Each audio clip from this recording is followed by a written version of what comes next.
Bienvenidos, esto es el español digital, la verdad sin complejos. Estamos en un nuevo episodio de Alto y Claro con nuestro querido amigo, colaborador, José Piñero Maceiras. José, ¿cómo estás? Pues buenas tardes, estamos aquí bien, hemos cambiado de decorado, pero bueno, estamos perfectamente aquí, ya en el mes de mayo.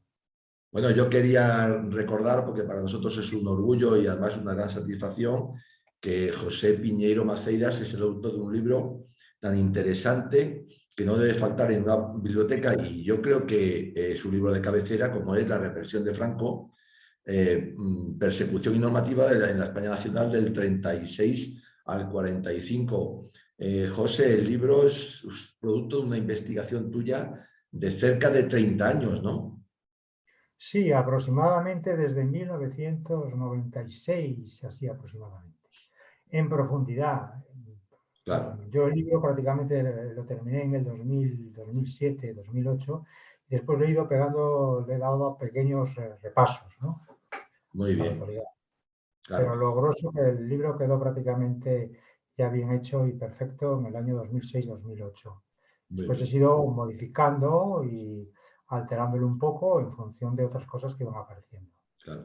Una pregunta antes de empezar con el episodio de hoy. Hay mucho tópico y hay mucha tergiversación en torno a este que tú has tratado en el libro, Pepe. Sobre la falange y las milicias de retaguardia, sí, yo creo que además la gente no conoce qué eran eso de las milicias de retaguardia y lo que era, pues, lo que fue la falange en la guerra. Ni, vamos, te puedo decir simplemente que ni siquiera el Consejo de Ministros, algunos del Consejo de Ministros saben lo que fue la falange. Por ejemplo, la ministra Belarra, creo que se llama Belarra, que es de Navarra, creo que es Navarra, se atrevió a decir hace un año y pico, dos, no sé exactamente, que, que José Luis de Arrese era un fascista y que defendía a los propietarios. Y José Luis de Arrese es navarro, igual que la señora ministra, pero José Luis de Arrese, si leyese de verdad las obras de José Luis de Arrese, estaría las manos a la cabeza. José Luis de Arrese estaba más a la izquierda que toda la izquierda española actual. Yo, por ejemplo, he leído unas declaraciones que hizo en 42 aquí en la provincia de León para el PROA, que es el periódico Movimiento. Imagínate lo que decía Arrese, que era jefe del movimiento, que llegó a ser jefe del movimiento, ¿no? Sí. Llegó a decir que el capital que se obtenía por los ahorros de las personas podía ser considerado capital pirata. Imagínate, con lo cual la mayoría de ministros del actual gobierno serían todos unos piratas, según los bucaneros, según la opinión de José Luis de Arrese. Hombre, José Luis de Arrese es una persona muy competente, estuvo en el asunto de Villa, defendiendo a Villa y casi pues se enfrentó a Franco, pero después fue un excelente ministro que intentó llevar a cabo pues lo que los falangistas consideran como la revolución, ¿no? La revolución que se viene del Foro del Trabajo y del Foro del Trabajo 38 y de las siguientes leyes que le siguieron. Curiosamente, hemos visto ahora el 1 de mayo, como curiosidad respecto de la falange, que los sindicatos, los chicos de comisiones obreras y UGT sacaron una pancarta diciendo que, bueno, que están los salarios muy bajos, que nadie lo discute y estas cosas, y que reparto los beneficios. Bueno, reparto los beneficios, eso es lo que Arrese llegó, consiguió en el año 45, introduciéndolo en el fuero de los españoles, que los trabajadores tenían derecho a participar en los beneficios y que después, a través del año 46, con los aumentos de trabajo, se empezó a hacer en las empresas, que ya venía la ley, pues bueno, estaba esbozada en el estatuto, Claro. en el Fuero de Trabajo de 1938, esa ley fundamental, y después ya a partir del 41, con el reparto obligatorio de las sociedades y compañías que tuvieran beneficios extraordinarios. Esos beneficios, una parte tenían que ir para mejoras para los trabajadores en casa, sobre todo, y también en economatos gratuitos, casi gratuitos. Y algunas casas todavía están vigentes. Hay algún conocido Sí, mío que estoy que todavía vive en esas casas que estaban obligadas a hacer las compañías con los resultados favorables que tuvieran. claro, yo me cosa que todos estamos hablando. Esas fábricas antiguas que tú puedes ver a lo mejor de hace 50, 70, 80 años, 70 años, tú ves que al lado había unas casas, que a lo mejor Sí, se conservan sí, algunos sitios, y esas casas eran creadas por esa ley de 1941, exactamente. Pero aparte de ello, de esa ley, había el reparto de beneficios que se estableció en el año 41, perdón, en el año 45, en el año 46, y que todas las empresas que al principio se adecuó a través de una pues, otra paga extraordinaria más, pero en algunos sitios era reparto realmente los beneficios. Era una de las grandes de las ideas de la falange y también del carlismo, de la comunión tradicionalista. La comunión tradicionalista y el carlismo y el nacionalsocialismo está muy a la izquierda de la izquierda española, más izquierdosa. O sea que los izquierdosos de hoy son, en vez de progresistas, no sé, son antidiluvianos, ¿no? Porque No, podrían, comparado con José Luis de Arrés, Girón, podrían ser considerados de extrema derecha.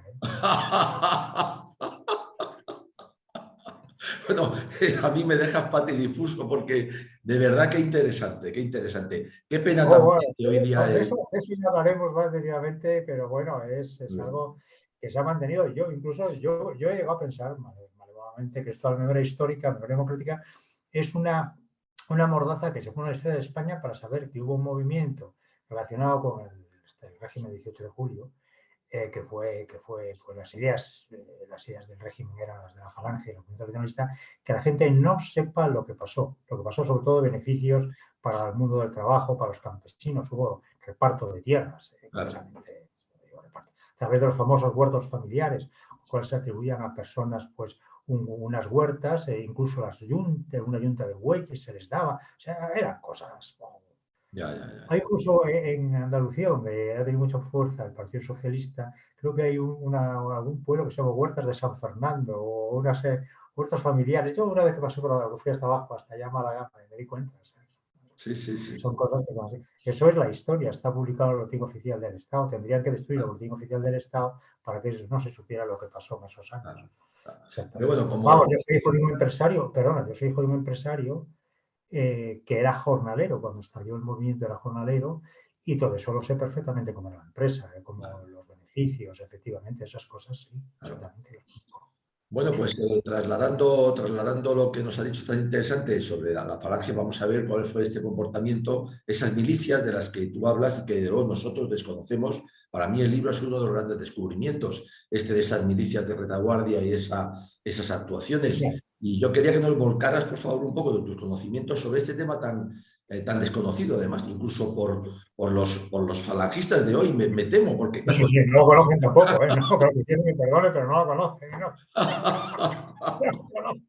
Pues nada, vamos a ver cómo fue en la Bueno, represión, ese follón la que falange hay. ya lo hicimos en el último capítulo, los falangistas de primera línea, Sí, que eran gente hábil para combatir, que tú eres militar, que eres oficial, que has sido jefe y lo sabes, pues eran gente que estaba en edad de combatir, esos iban al frente. Y los que quedaban en segunda línea, que tenían un impedimento físico o tenían más de 30 años, o estaban esperando, o no se alistaron, perdón, voluntarios por las banderas, por los batallones de falange, quedaron en segunda línea. Y esa gente se dedicó a cooperar en el orden público.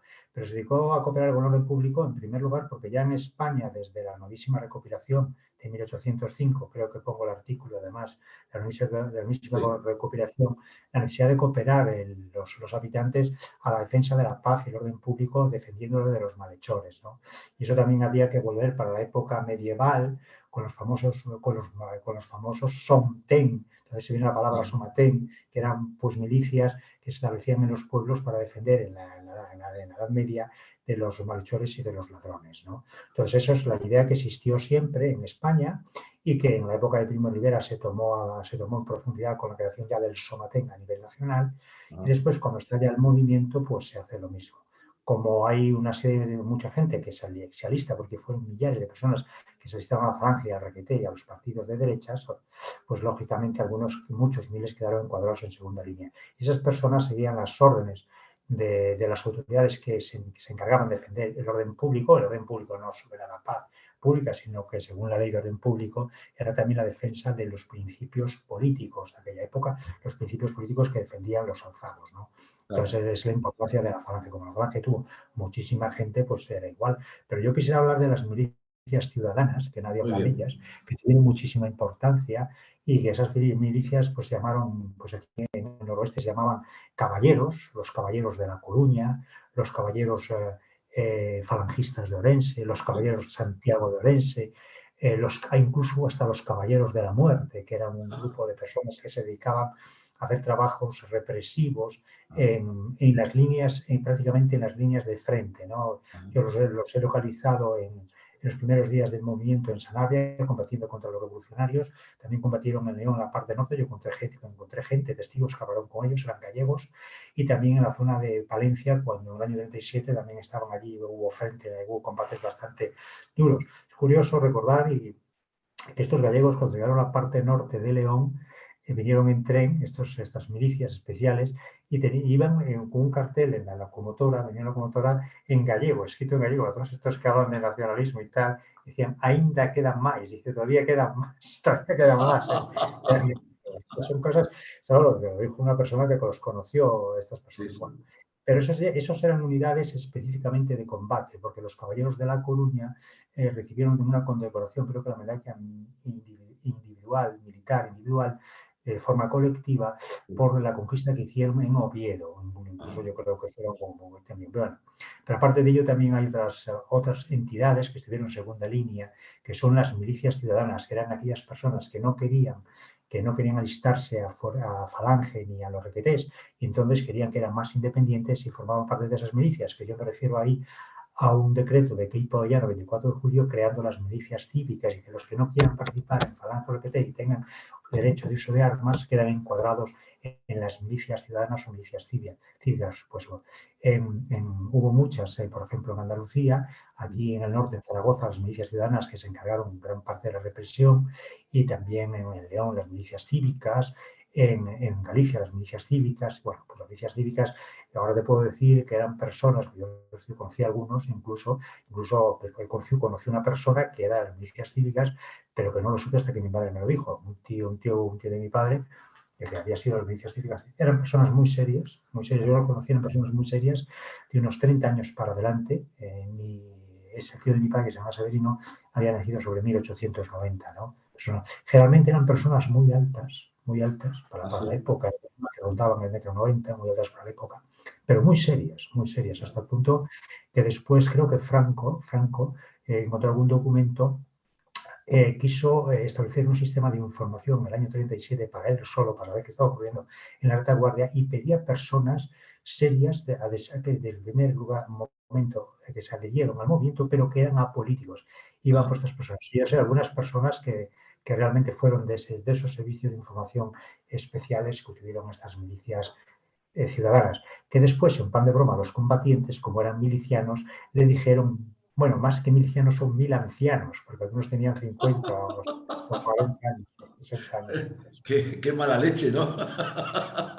Bueno, hubo en todos los sitios, sí, incluso Sí. yo he visto alguna foto creo que en la voz de Galicia, hace ya unos años, de las personas que se alistaron voluntarios en Pontevedra, y había muchísima gente de 30 años, pero estaba toda una arteria, una vía de Pontevedra, de la ciudad, toda llena de gente, ¿no? O sea, que quería la gente alistarse en esas milicias ciudadanas. Esas se encargaban, pues, de vigilar las cárceles, de detener a los detenidos y de vigilar de noche, pues, en las entradas y llegadas en los pueblos.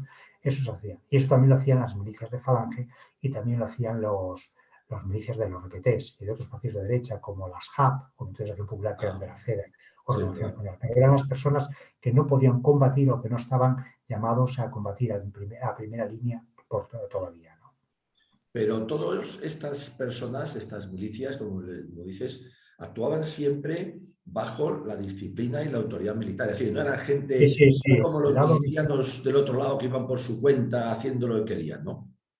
No, dependían lógicamente de la instrucción, además era militar y estaban siempre mandados por militares. Y los militares lo inspeccionaban. Y después, en el año, a fin de diciembre de 36, hay un decreto por el cual todas esas milicias se les quedan sometidas a la cartilla de la Guardia Civil y a las leyes militares. Y se les Ah, leen las leyes militares, incluso las ordenanzas, para saber qué errores podían llegar o cometer en el desempeño de sus actividades policiales. Y después, en el año 37, cuando se ocurre el decreto de unificación de milicias, se unen todas bajo la capa de Falange Española Tradicionalista y de los Homs, que es el nacimiento, en verdad, del movimiento nacional, ¿no? claro. Y son sometidas a depuración. Estas milicias, desde el año 38, desde que se crea el movimiento nacional, son sometidas a depuración por la misma organización. Hubo muchas campañas de depuración, y muchos de ellos, algunos de ellos fueron expulsados del movimiento nacional de Ah, la sí. Falange Española de los Homs. Ah, ya, ya. Hubo, digamos, la justicia del movimiento, bueno, movimiento todavía no era movimiento, pero de los alzados, llega también a estas personas en caso de que bueno, dentro de la situación de anarquía o de descontrol, se pasaran de la raya. Sí, sí, sí, a partir del 37, sí. En el 36 las entidades lo hacen, incluso algunos son denunciados, como ya te comenté en otro Sí, programa, ante la justicia militar y son perseguidos y sometidos a consejo de guerra, pero después es la propia después de la misma organización, al crearse en el año 37 el Movimiento Nacional, hay una comisión de justicia y derecho y también lo tiene esa comisión de derecho y justicia, lo tiene Falange, o sea, el Movimiento Nacional, y muchos son expulsados. Y además, curiosamente, se analiza toda la trayectoria de los militantes que desde el momento del alzamiento, incluso antes, ¿no? Y muchos de esa documentación fue destruida cuando llegó aquí pues, el gobierno de Adolfo Suárez, que había sido secretario del movimiento, pues sabía que algunas cosas que había allí no eran muy buenas o tal, y gran parte de esa documentación desapareció, por ejemplo, ¿no? Incluso Molina Fajardo, que hizo el libro muy bueno, Los últimos días de García Lorca, sí, investigó esa documentación y efectivamente encontró, por ejemplo, que una de las personas que participó en el fusilamiento de García Lorca se decía, durante los primeros días del movimiento se dedicó a perseguir a los contrarios. O sea, era las mismas sección de depuración del Movimiento Nacional de la Falange claro. hacía constar cuál era el historial de un afiliado o lo que fuera. Y eso era muy importante saber. Estamos aquí, pues, bueno, desvelando algunos secretos que no se conocen, pero es así. Ya, ya.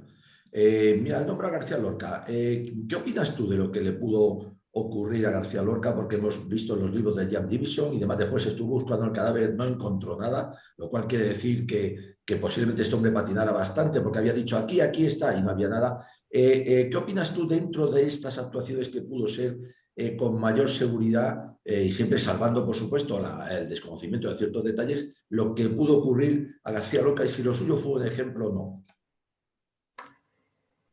Bueno, en García Lorca hay muchas teorías, pero yo creo que el libro de Molina Fajardo es el más serio, porque esta persona hizo el análisis utilizando ya documentación en el año 74, los años 70, que muchas gentes no accedieron. Por ejemplo, las informaciones del Movimiento Nacional, ¿no? Antes de que hubiera supuesto pues, el expurgo de documentos que ocurrió en el año 77. ¿No? Entonces, pues se habló con muchas personas de Granada. Yo creo que García Lorca, en primer lugar, no corría peligro, no corría peligro y además estaba pues, protegido por falangistas importantes en Granada, como era la familia Rosales, ¿no? Ya, Y Emilio Cierre, creo que era otro de los jefes de la falange granadina, camisas viejas, ¿no?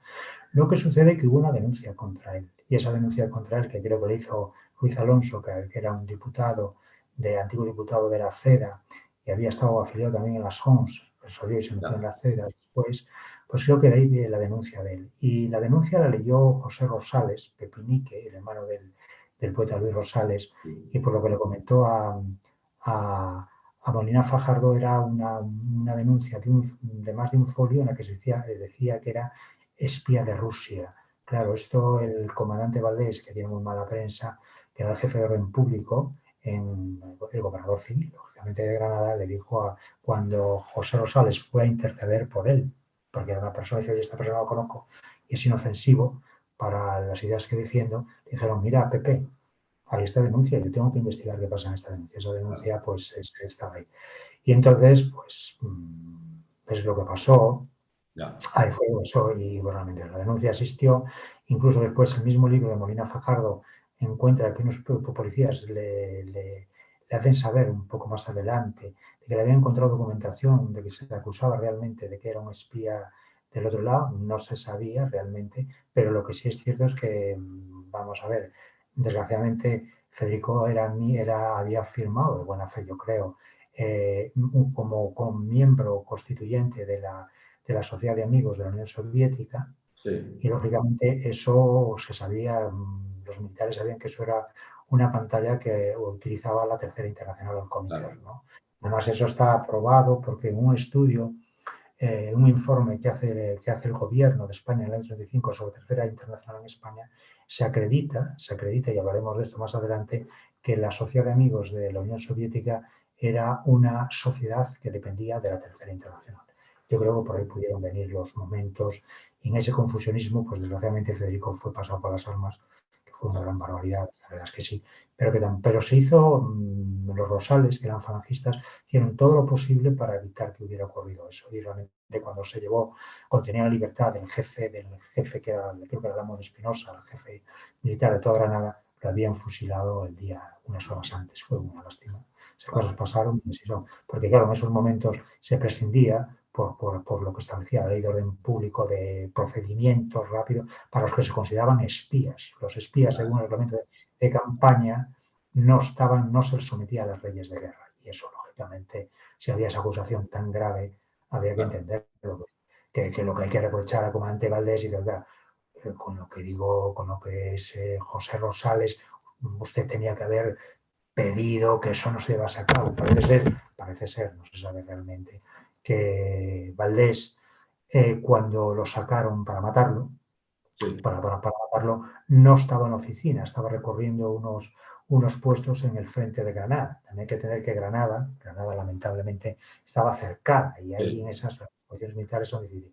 Esas cosas pasaron, lógicamente, pero pasaron no solo en Granada, pasaron en más sitios. Sí, sí.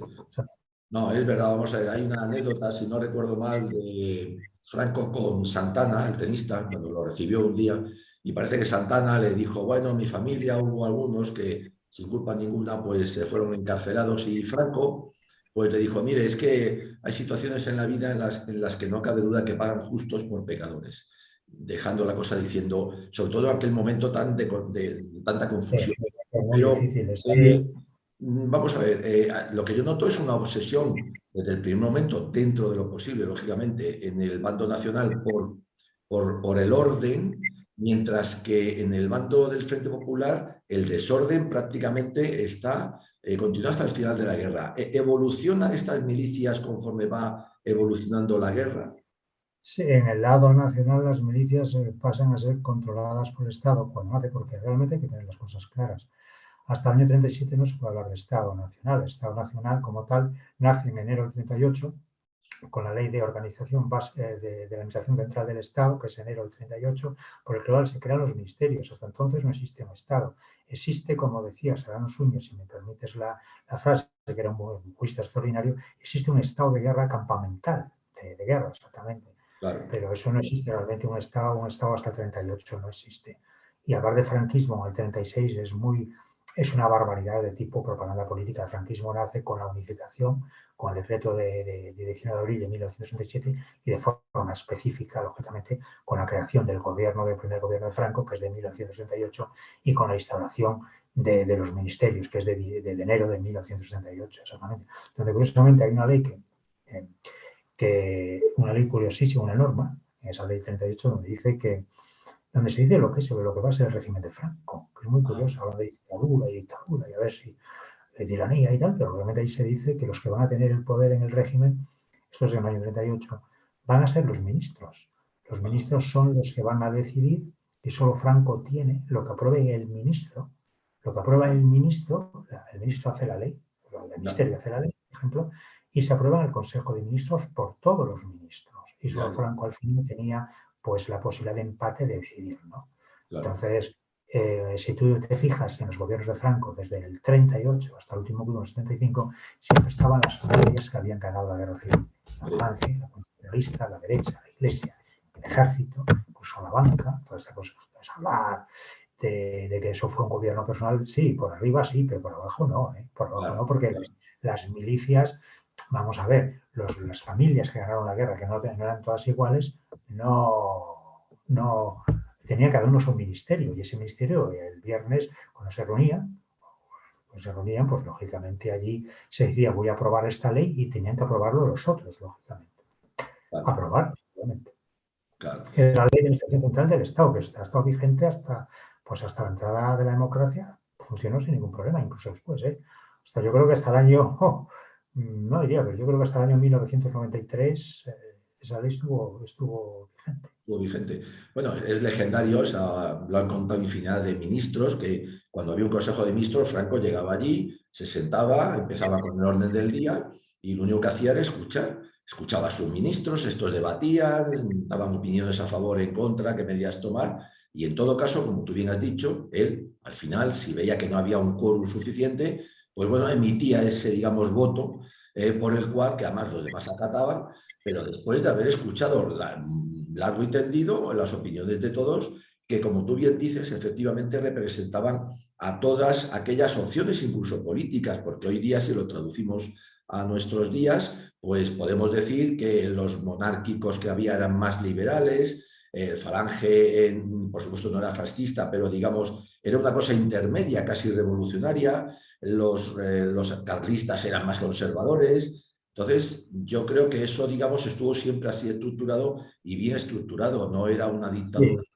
al La uso. izquierda, Sí, la izquierda del régimen de Franco fue la Falange, la izquierda claro, nacional, la izquierda. Y sí, también la Comunión Internacionalista. Eran también muy defensores de la justicia social, de la participación de los obreros en los beneficios, incluso la dirección de las empresas. En la Comunión Internacionalista, el carlismo era un poco más tímido en lo de la reforma agraria, que sí estaban de acuerdo con los falangistas. Incluso también personas de derechas, de la derecha, eran partidarios o proclives de la reforma agraria.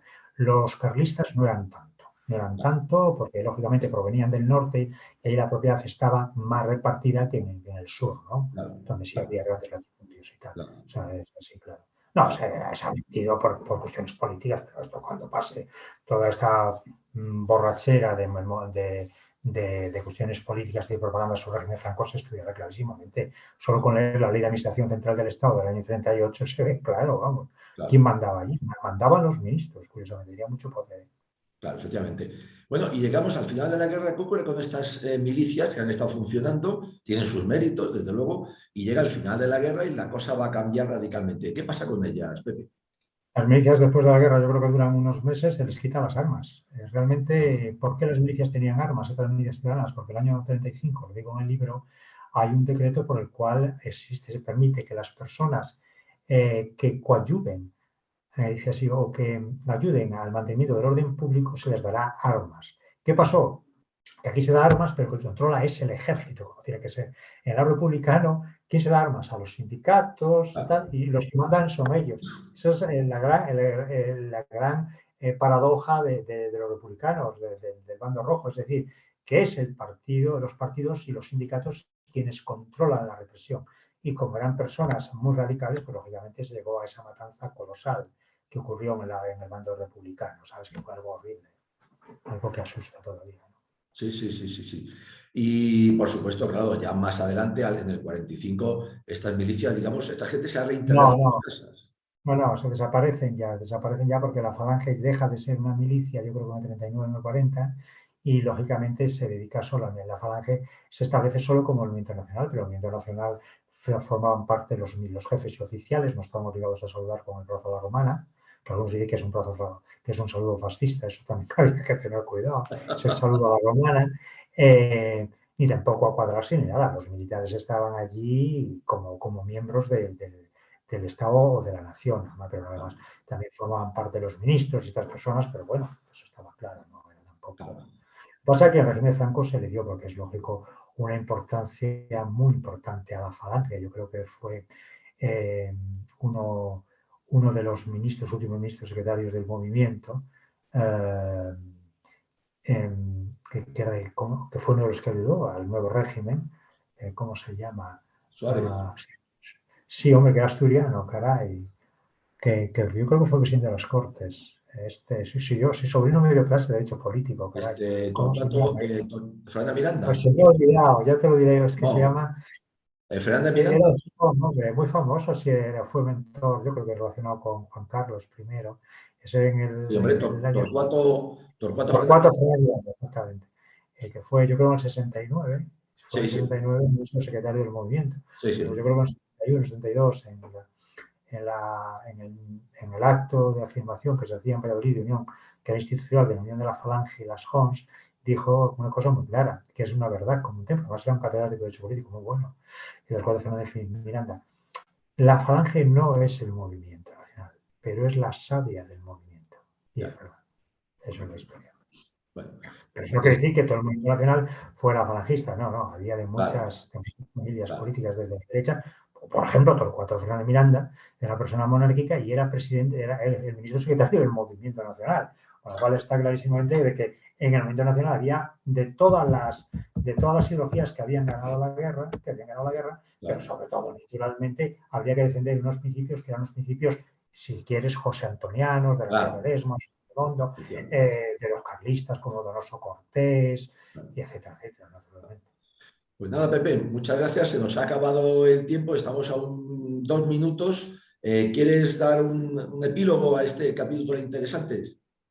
Sí, que curiosamente en el sur hubo también muchas de estas milicias no estrictamente falangistas creadas en julio por decreto, a finales de julio, por decreto de que por orden de Queipo de Llano, y que recibieron muchas denominaciones, los caballistas, la Jarca, incluso era muy curioso que en algunos casos una persona humilde dirigía a los señoritos andaluces para dirigir una de estas unidades a caballo que combatieron también. Bueno, se encargaron del orden público y también ahí están relacionados con la represión, pero bueno, ahí el ejército era la última institución que tenía la palabra, según mi Muy bien. opinión, en Muy bien, los pues últimos. Andalucía también siempre sigue siendo un poquito diferente y España todavía más Sí, diferente, pero bueno, eso es así. Pues nada, Pepe, muchísimas gracias de verdad por este magnífico capítulo. Nos hemos puesto al día y se te agradece tu tiempo y la dedicación que nos aportas. Un abrazo muy fuerte, Pepe. Muchas bueno, gracias. a vosotros un buen saludo.